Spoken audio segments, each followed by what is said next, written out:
Hi guys, welcome back to my physics class. और आज की क्लास में हम कोलिजन्स को थोड़ा सा और आगे लेके जाएंगे। और कोलिजन्स में वन डायमेंशनल कोलिजन की तो हमने काफी बात कर ली थी, कई सारी ट्रिक्स एंड टेक्निक्स भी देख ली थी। And now it is time to go take the things to the next level. And next we are going to talk about collisions in two dimensions, या जिसको दूसरी लैंग्वेज में ये लोग ओब्लिक कोलिजन बोल देते हैं, उस कोलिजन की हम बात करेंगे। और बाकी देखो, मैंने टू डायमेंशन लिखा जरूर है, लेकिन जो आइडियाज हम डेवलप करने वाले हैं वो 2D और 3D दोनों जगह लग जाते हैं। तो you can call it 2D/3D collision also, that will also be okay.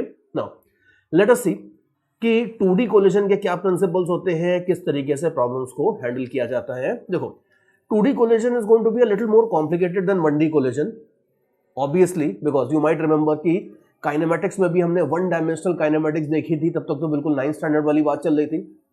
फिर उसके बाद हम टू डायमेंशनल काइनेमेटिक्स पे आए थे, तो चीजें सर्टेनली अपग्रेड हुई थी काफी, कुछ वैसा ही अपग्रेडेशन यहाँ पे भी होगा। और कई बार टू डायमेंशनल कोलिजन के बेसिक्स अगर अच्छे से नहीं बनाए जाए तो कई बार लोगों को टू डायमेंशनल कोलिजन बड़े अजीब से लगते हैं। ओब्लिक कोलिजन, कई अपने सीनियर से पूछना, दे विल टेल यू कि यार ओब्लिक कोलिजन टफ होते हैं। आई विल टेल यू कुछ भी टफ ऑफ नहीं होता है। हाँ, सिस्टमैटिकली जाओगे, स्टेप बाय स्टेप जाओगे, आप भी थोड़ी सी मेहनत करोगे, मैं भी आपको थोड़ी सी मेहनत करके पढ़ाऊंगा, तो ओब्लिक कोलिजन में देखना ऐसी कोई बड़ी बात नहीं है। और as I have always said कि अगर थोड़ा सा कभी ज्यादा ऊंचा चढ़ना है तो स्टेप्स बना लो, स्टेप बाय स्टेप चढ़ोगे तो आपका काम डेफिनेटली ज्यादा स्मूथली होगा और ज्यादा बेटर होगा। अब जैसे यहां पे देखो, 2D कोलिजन्स में मैं डायरेक्टली सीधे नहीं जंप करने वाला टफ प्रॉब्लम्स में। सबसे पहले तो हम इसमें एक सिंपल सी बात करेंगे। सबसे पहले आई विल शो यू कि ओब्लिक कोलिजन एक सरफेस के साथ कैसे होते हैं। जैसे मान लो ग्राउंड है, अभी हमने थोड़ी देर पहले देखा था लास्ट सेक्शन में कि ग्राउंड के ऊपर अगर आप एक बॉल को ड्रॉप कर दोगे, वर्टिकली कोलाइड करेगी v0 वेलोसिटी से, तो टक्कर के जस्ट बाद इसकी वेलोसिटी होगी ev0। ये जो हमने सरफेस से कोलिजन्स देखे थे, दे वर इजियर देन नॉर्मल कोलिजन्स, और हमने खाली वन डायमेंशनल केस देखा था इसमें। अब यहां पे हम देखेंगे कि अगर मान लो सपोज कोई ऑब्जेक्ट ऐसे एंगल पे आता है, जैसे कैरम बोर्ड है, कैरम बोर्ड के जो साइड्स होते हैं उसको अगर मान लो सपोज कोई कैरम कॉइन अगर ऐसे एंगल पे स्ट्राइक करता है, तो यू कैन इजीली सी कि कुछ एंगल पे जाएगा। अब इस तरह के कोलिजन्स हम यहाँ पे देखने वाले हैं। सबसे पहले तो हम पूरे फुल फ्लेजेड 2D कोलिजन्स के ऊपर जंप नहीं मारेंगे। First of all we will talk about collisions in two dimension of a particle with a fixed surface. तो सबसे पहले जरा इसके ऊपर चलते हैं, oblique collision with a fixed surface पे। बहुत सिंपल सी थ्योरी होती है इसकी। देखो, कुछ भी नहीं करना है। Oblique collision with a fixed surface में मान लो सपोज ये रेड कलर से तो मैंने सरफेस बना दी, ग्रेविटी वगैरह निगलेक्ट कर देते हैं एक सेकंड के लिए। मान लो सपोज मेरे पास एक पार्टिकल है और इस पार्टिकल को मैं एक वेलोसिटी से फेंकता हूं, कुछ इनिशियल वेलोसिटी u से मान लो फेंकता हूं इसको ऐसे। इसके बाद टक्कर के बाद यू कैन सी कि ये पार्टिकल कुछ टक्कर के बाद इस तरीके से चला जाएगा। मतलब ध्यान से देखो, मैं बिल्कुल नहीं बोल रहा कि सेम एंगल पे चला जाएगा। ऑप्टिक्स नहीं चल रहा है कि law of reflection, angle of incidence equal to angle of reflection कर दिया, सेम हो गए, इल्ले, एब्सोल्युटली नो, बिल्कुल नहीं। तो कभी कभी एंगल सेम हो जाता है, लेकिन कभी कभी सेम नहीं भी होता है। तो मान लेते हैं कि एक पार्टिकल आया और एक एंगल θ1 के ऊपर आता है, θ2 के ऊपर चला जाता है। और फर्दर ये भी मान लेते हैं एक सेकंड के लिए, जो हम जनरली मान ही लेते हैं कि फ्रिक्शन विक्शन नेग्लिजिबल है। तो जब ये पार्टिकल सरफेस से टकराएगा तो उसके ऊपर कुछ फ्रिक्शन फोर्स भी वैसे रियल लाइफ में देखोगे तो जरूर लगेगा, लेकिन रियल लाइफ के ऊपर तो हम थोड़ी देर बाद में आएंगे। अभी हम यहाँ पे आइडियलाइज्ड वर्ल्ड की बात करेंगे। मान लेते हैं कि फ्रिक्शनलेस कोलिजन है, सपोज ग्रेविटी नेग्लेक्ट कर दी, फ्रिक्शन नहीं है, ओब्लिक कोलिजन है एक फिक्स्ड सरफेस के साथ। अब आप देखो, यहां पे हमारा टारगेट बहुत सिंपल सा है कि अगर इनिशियल वेलोसिटी दी है पार्टिकल की, मतलब u और θ1, ये इसमें से u जो है ये इनिशियल वेलोसिटी का मैग्नीट्यूड आपको बता रहा है और θ1 आपको इनिशियल वेलोसिटी का डायरेक्शन आपको बता रहा है। तो अगर आपको दी है इनिशियल वेलोसिटी, तो टक्कर के बाद इस पार्टिकल की फाइनल वेलोसिटी कितनी हो जाएगी, ये हमें निकालनी है। इन अदर वर्ड्स, हमें टक्कर के बाद इसकी स्पीड निकालनी है v, और उसका डायरेक्शन बोले तो उसका एंगल निकालना है θ2, या दूसरा ऑप्शन है कि vx और vy निकाल दो, उससे भी काम चल जाएगा।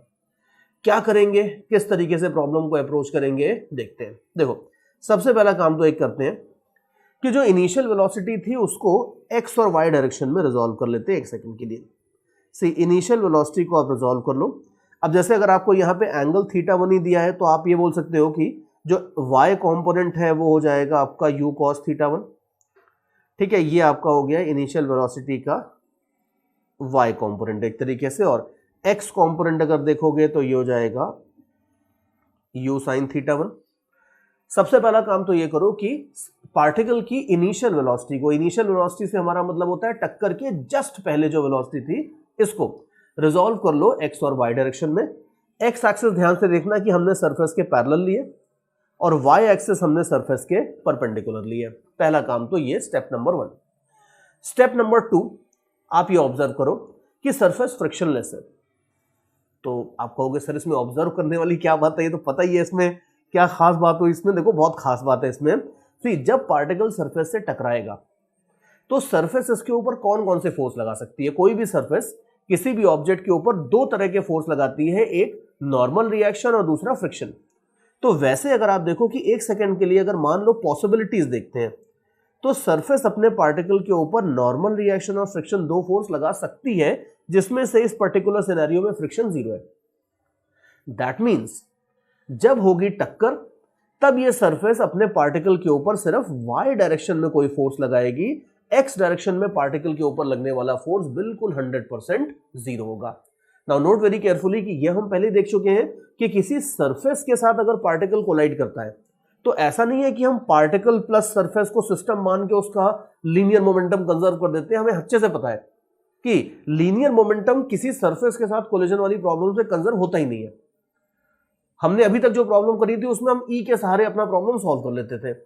यहां पे भी अब देखना अल्टीमेटली वही होने वाला है कि अगर सरफेस फ्रिक्शनलेस है तो टक्कर के दौरान इस पार्टिकल के ऊपर एक्स डायरेक्शन में कोई फोर्स ही नहीं लगेगा।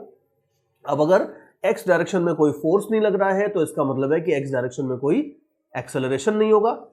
अगर एक्स डायरेक्शन में कोई एक्सेलरेशन नहीं होगा तो x component of velocity is going to remain unchanged.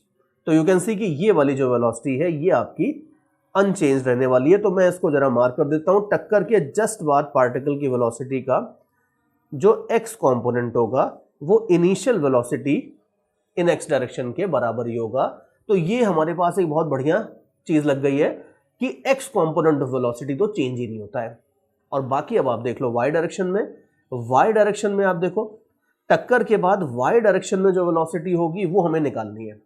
अब आप ये देखो, वैसे तो देखो इसको आप थोड़ा कॉमन सेंस से ही देख सकते हो कि अगर एक्स डायरेक्शन में कुछ चेंज हुआ ही नहीं तो इस प्रॉब्लम को आप एक ऐसे रेफरेंस फ्रेम से ऑब्जर्व करो जो एक्स डायरेक्शन में मूव कर रहा हो विद दिस वेलोसिटी।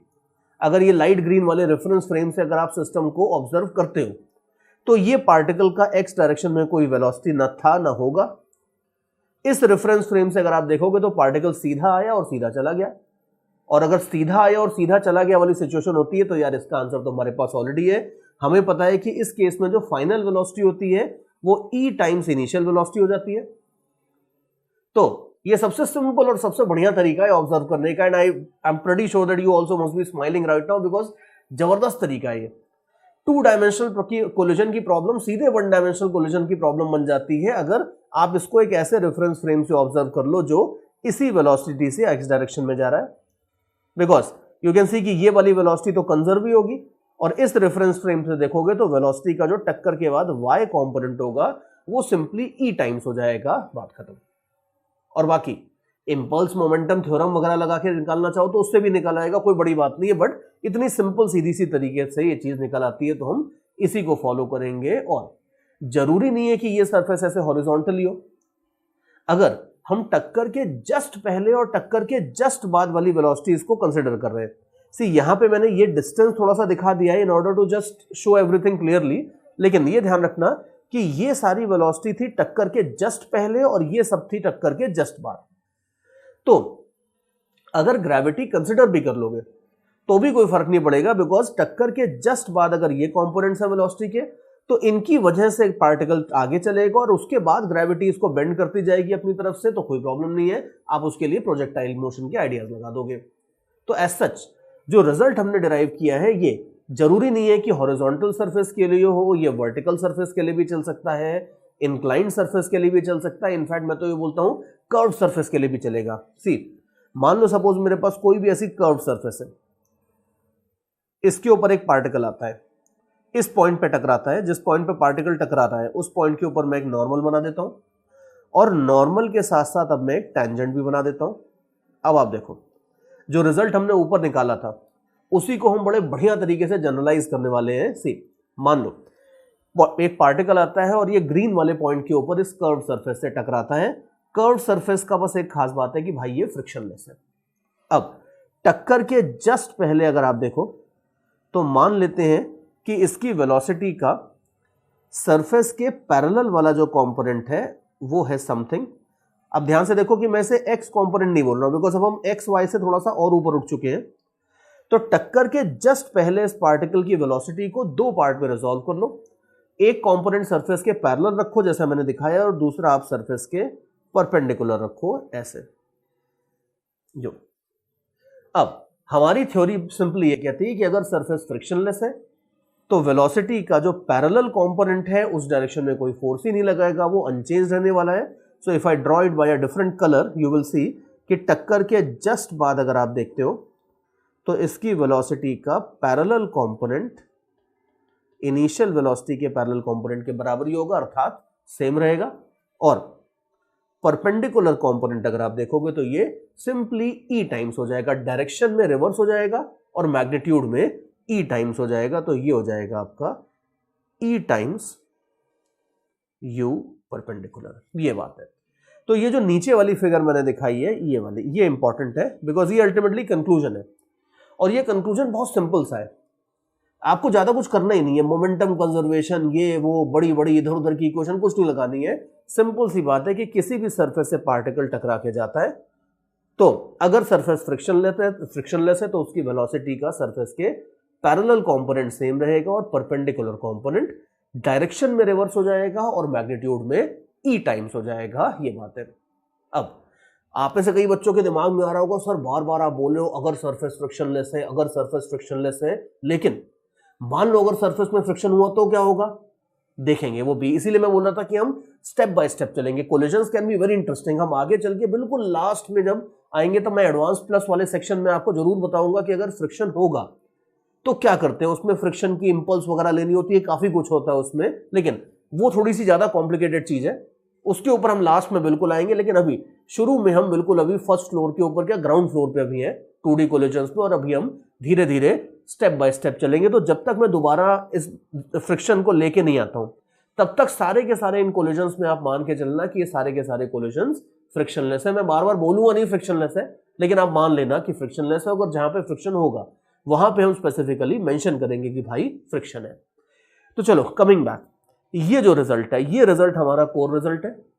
और किसी भी स्टेशनरी सरफेस से, ध्यान रखना सरफेस स्टेशनरी या फिक्स्ड होनी चाहिए, किसी भी स्टेशनरी या फिक्स्ड सरफेस से अगर पार्टिकल कोलाइड करता है तो इस तरीके से टक्कर के बाद की या जस्ट बाद की वेलोसिटीज आप निकाल सकते हो।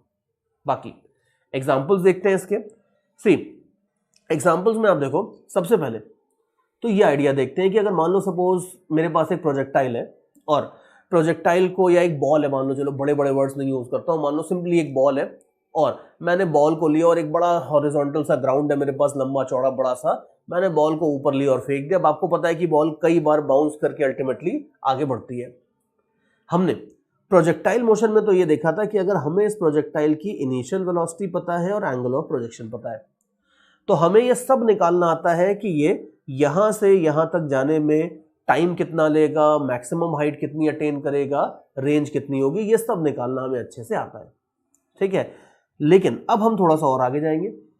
देखो हमें ये तो निकालना आता था प्रोजेक्टाइल मोशन में कि जब ये ग्राउंड को टच करेगा तब तक ये इस वाले पूरे के पूरे प्रोजेक्टाइल मोशन में कितना टाइम, मैक्सिमम हाइट, रेंज वगैरह लेगा, ये सब हमें निकालना आता था। अब हमें कोलिजन के बारे में भी नॉलेज है तो हम उसका यूज करके ये निकालेंगे कि ये प्रोजेक्टाइल जब एक बार बाउंस कर जाता है तो ये जो इसकी अगली वाली फ्लाइट होती है, ये फर्स्ट वाली फ्लाइट हुई, इसको सेकंड वाली फ्लाइट बोल लो, इसको थर्ड वाली फ्लाइट बोल लो, तो ये सेकंड वाली जो फ्लाइट होगी या थर्ड वाली जो फ्लाइट होगी इसमें ये कितना टाइम लेगा, कितनी मैक्सिमम हाइट तक जाएगा, कितनी इसकी हॉरिजॉन्टल रेंज होगी, ये सब निकालना 100% पॉसिबल होता है and it is very easy also. तो ये अभी हम सब निकालने वाले हैं कि इसकी आगे की बाउंसेस के अंदर क्या क्या होने वाला है। तो देखो एज आई वाज सेइंग, ये वाले को हम फर्स्ट वाली फ्लाइट बोल देते हैं, इसको सेकंड और इसको थर्ड एंड सो ऑन। तो अभी आप देखो फर्स्ट वाली फ्लाइट के लिए हमें पता है कि टाइम ऑफ फ्लाइट हो जाता है 2u sin थीटा बाय जी। ठीक है, ये सब तो आपको पता ही है, तो इसको t1 बोल देता हूं।